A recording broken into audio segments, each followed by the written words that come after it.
ये दावेदारियों की राजनीति है। मिडिल क्लास की भाषा में कहे तो एक ऐसा कीचड़ जिस कीचड़ में जो जो उतरा उसका दामन दागदार जरूर हुआ। कहानी आज दुनिया के सबसे शक्तिशाली देश अमेरिका की। वहाँ पर सिचुएशन ही कुछ ऐसी हो गई है। वहाँ इन दिनों अमेरिका में रिजल्ट भी आ गया है। वहाँ के जो बाइडेन प्रेसिडेंट नियुक्त भी हो गए हैं, लेकिन ट्रंप साहब व्हाइट हाउस खाली करने के लिए तैयार नहीं है। वो इस बात की जिद पर बैठ गए हैं कि जब तक इस बात की मुझे पूरी तस्दीक नहीं हो जाती कि सारे चुनाव में कोई धांधली नहीं हुआ, तब तक मैं व्हाइट हाउस खाली नहीं करूँगा। इन सारे दृश्य को देख करके एक कहावत याद आती है कि खिसियाई बिल्ली खंभा नोचे। आपको भी याद होगी। आखिर ट्रंप ऐसा क्यों कर रहे हैं? इन सारे मुद्दों पर आज बात करेंगे। हमारे पास बहुत सारे सवाल हैं कि कौन है वो नेता जिसने ट्रंप को इतना मजबूर कर दिया, जिसने ट्रंप को इतना छटपटाने पर मजबूर कर दिया। आज उसी नेता की कहानी आज हमारे इस सेगमेंट में।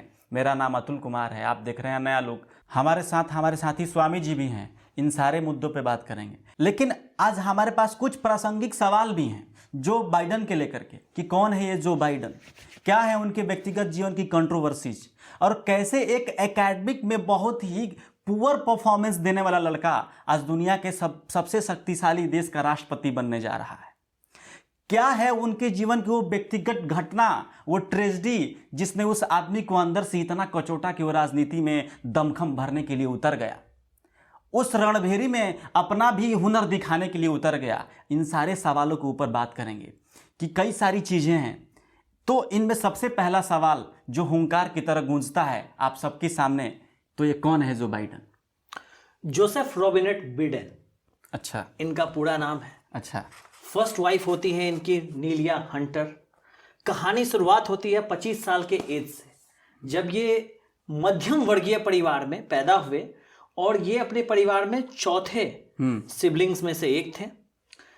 और अमेरिका का सिबलिंग्स मतलब वो चार भाई बहन, चार भाई बहन, हाँ। चार भाई बहन में से एक थे।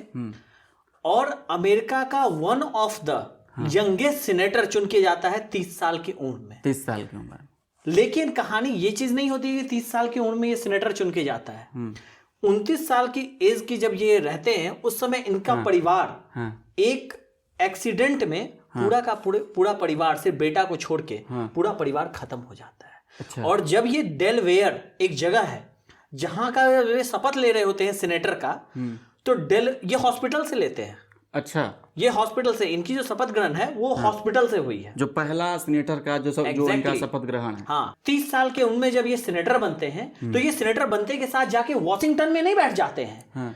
ये वेलमिंगटन से वॉशिंगटन की दूरी 179 टू 180 किलोमीटर, जो कि आज आम हिंदुस्तान में एक सांसद, एक विधायक चढ़ने के बाद पब्लिक ट्रांसपोर्ट ट्रैवल करना पसंद नहीं करता है, ये इंसान 179 टू 180 किलोमीटर 30 साल तक ट्रैवल करता है वेलमिंगटन टू वॉशिंगटन। मतलब वहाँ वो लाल बत्ती और नीली बत्ती के चक्कर में आदमी नहीं अपने यहाँ है। नहीं, बिल्कुल नहीं। ये इंसान एक साधारण जिंदगी में रहने वाला इंसान था, एक मध्यम वर्गीय परिवार का लड़का था, और अपने 50 साल के पॉलिटिकल करियर के बाद 3 बार ये प्रेसिडेंशियल रनर रहे हैं।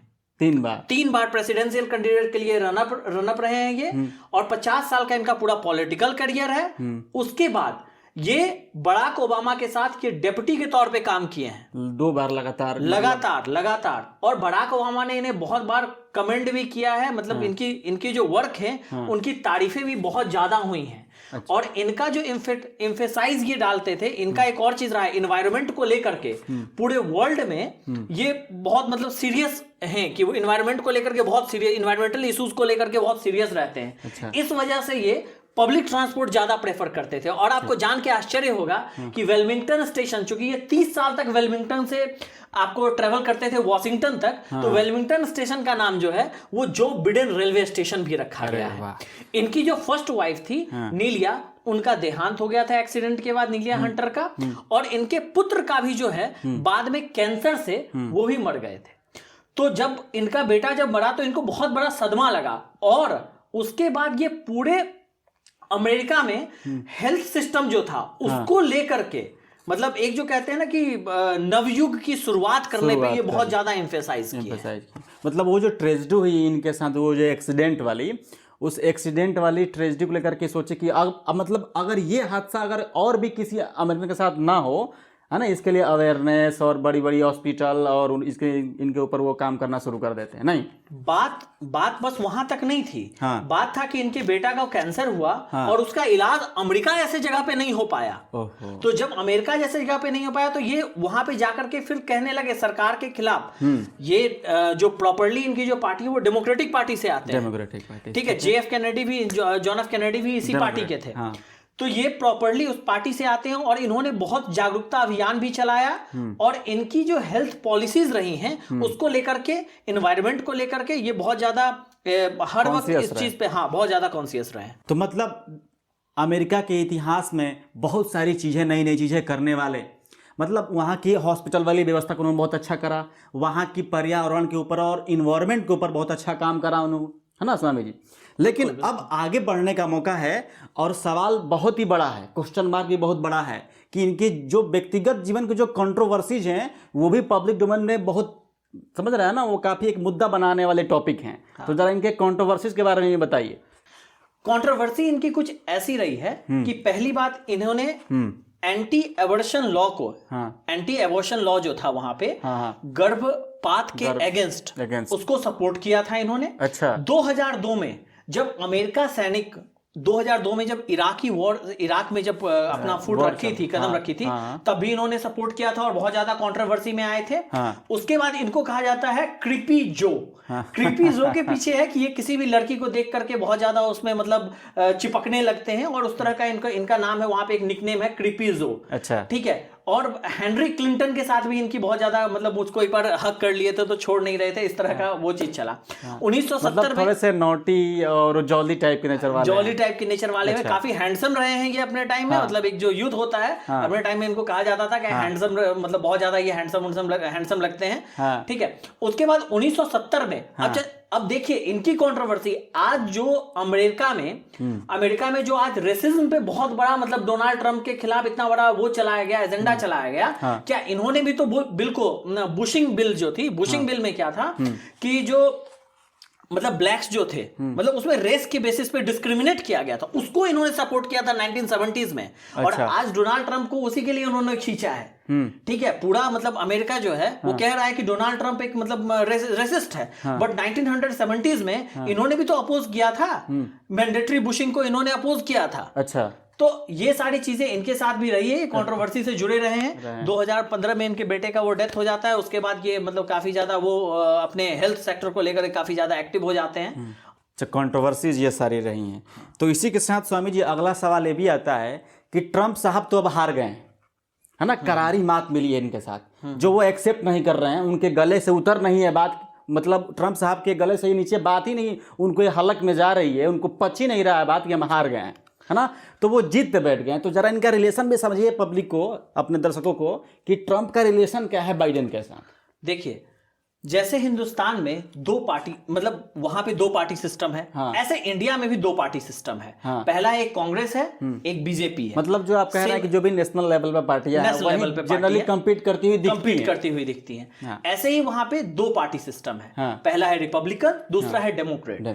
इस बार रिपब्लिकन के थे डोनाल्ड ट्रंप, डेमोक्रेट के से फाइट कर रहे थे जो बिडेन। इस बार 290 सीट्स उनको आई है। अच्छा। कहा जाता है कि इसमें इलेक्शन में उनका ऐसा कहना है, और पेनिसिलाविया किसी ये रहने वाले हैं, चूंकि ये पेंसिल्वानिया के ये रहने वाले हैं, इस वजह से कहा जाता था कि ट्रंप जो थे काफी कॉन्फिडेंट थे कि हम इनको पेंसिल्वेनिया से हरा देंगे। और इन्होंने ये बात कहा भी था, ट्रंप ने अपने इलेक्शन कैंपेनिंग में हर जगह, कि अगर हम पेंसिल्वेनिया से आते हैं तो हम सुप्रीम कोर्ट का रुख करेंगे। बट अब उनका कोई मतलब नहीं बनता है, चूंकि ये 290 सीट्स है और जो बिडेन के 50 ईयर्स में ये इंसान यहां पहुंचा है, ठीक है। ये डोनाल्ड ट्रंप की तरह एक बिजनेसमैन से डायरेक्ट 180 ट्रांसफॉर्म करके एक पॉलिटिशियन नहीं बन गए। 70 साल की एज में आप आए और आपका कोई पॉलिटिकल बैकग्राउंड नहीं था, अचानक से आप अमेरिका के राष्ट्रपति बन जाते हैं, आपके पास रूल नहीं था। और हमने हमेशा देखा है ट्रंप 4 साल अपने सीट पे बैठ के कंट्रोवर्सी किंग रहे हैं। इतना एक हल्कापन पूरे अमेरिका के किसी राष्ट्रपति में नहीं देखी गई जितना ट्रंप में देखा गया था। लेकिन डेमोक्रेटिक का झुकाव जो है हिंदुस्तान के प्रति रहा है। लेकिन ये कहना बिल्कुल गलत होगा कि इन्होंने हिंदुस्तान के साथ कुछ किया नहीं है। अच्छा। अभी जो कमला हैरिस है, जो वाइस प्रेसिडेंशियल कैंडिडेट थी डेमोक्रेट की, उन्होंने इंडिया के इंटरनल अफेयर में इन्वॉल्वमेंट अपनी दिखाई थी। 370 को उन्होंने कंडेम किया था, जब हमारी पार्लियामेंट ने 370 को रिवोक किया था वहां से। अच्छा। उसके बाद इन्होंने एनआरसी बिल जो आई थी उसमें भी इनका जो कमला हैरिस का जो वो था, मतलब जो स्टेटमेंट था वो एंटी इंडिया। तो इंटरनल पॉलिसीज में ये हमारे घुसे हुए हैं। बट जब देखा गया है कि डेमोक्रेटिक गवर्नमेंट आई है, तब तक इंडिया और अमेरिका का जो रिलेशन है, चाहे बराक ओबामा के समय देखिए या जॉन एफ कैनेडी के देखिए, करीब आया है। करीब आया है, ठीक है। अब इन सारे सवालों के साथ एक सवाल और भी होता है कि आखिर जो बाइडन अगर वहाँ मान लीजिए वहाँ के प्रेसिडेंट तो बन ही गए, अब तो बस महज एक कुछ औपचारिकताएं बाकी हैं, है ना, वो भी पूरी हो जाएंगी। लेकिन अगर वो वहाँ के अगर प्रेसिडेंट बने तो जरा ये बताइए कि दुनिया के परिप्रेक्ष्य में आखिर उनका क्या रिलेशन होगा वर्ल्ड के साथ। ऐसा है कि हम अभी बात करते हैं, देखिए चाइना के साथ अभी जो है अमेरिका का 36 का आंकड़ा है। तो उस रिलेशन पे देखिए, उसी दम पे जो है और जो मतलब क्या कहते हैं आपको, अफगानिस्तान वगैरह में जो रायता फैल रखा है, ठीक है, उस रायते को समेटने का कोशिश बिल्कुल बिडेन नहीं करने वाले हैं। इस चीज को समझिए। ये चुपचाप वहां से अपना जो सेना जो पुल अप कर रहा, जो ट्रंप ने स्टार्ट किया था, ये करवा लेंगे। और रही बात चाइना के साथ, तो चाइना के साथ जो इनकी स्ट्रिंजेंट पॉलिसीज थी वो कंटिन्यू रहेगी। भले ना ये चाहेंगे कि लीनियंसी आए, क्योंकि इनको लिबरल आइडियोलॉजी वाला कहा जाता है। तो हमेशा लिबरल थोड़ा सा रहती है कि मतलब चाहे मतलब वो समन्वय बनाए चाइना के साथ, लेकिन इतना नहीं कहा जा सकता है कंप्लीट जो होगा कि मतलब 180 डिग्री का मतलब शिफ्ट जो है वो आ जाएगा। ऐसा कुछ नहीं आने वाला है। और रिमेनिंग लीनियंट ये रहेंगे। और इंडिया के साथ इनको अपना रिलेशन बनाना इंडिया के साथ इनकी मजबूरी है, क्योंकि आज के समय में वर्ल्ड का इंडिया सबसे बड़ा मार्केट हो चुका है। इंडिया के पास आज के समय में $560 बिलियन का हमारे पास फॉरेन रिजर्व है। तो जब इतना कुछ अब, और इंडिया एक डेवलपिंग आफ्टर कोरोना, इंडिया इकलौता ऐसा कंट्री है जो कि अब राइज कर रहा है इकोनॉमिकली, बहुत तेजी से, और बहुत बड़ा मार्केट दे रहा है। तो कोई भी कंट्री जो है वर्ल्ड का, चाहे आप उसका रुख इंडिया के तरफ, इंडिया के प्रति, तो जो बाइडन भी यही करने वाले हैं। ठीक है, तो मुझे उम्मीद है कि आपको सुन करके बहुत अच्छा लग रहा होगा, समझ में बहुत सारी बातें आई होंगी। हम नेक्स्ट वीडियो में भी जो बाइडन के ऊपर बात करेंगे, इनके ऊपर बहुत सारी अभी बहुत सी कहानियां हैं कि इनके बारे में बहुत सारी बातें हो सकती हैं, बहुत सारे तथ्य हैं, बहुत सारे फैक्ट हैं जो आपको बताए जाएंगे। हम लोग बात करते रहेंगे, रोज़ पेश होते रहेंगे आपके सामने नई नई कहानियों के साथ, नए अंदाज के साथ। तो नमस्कार, धन्यवाद। आप देख रहे थे नया लोग।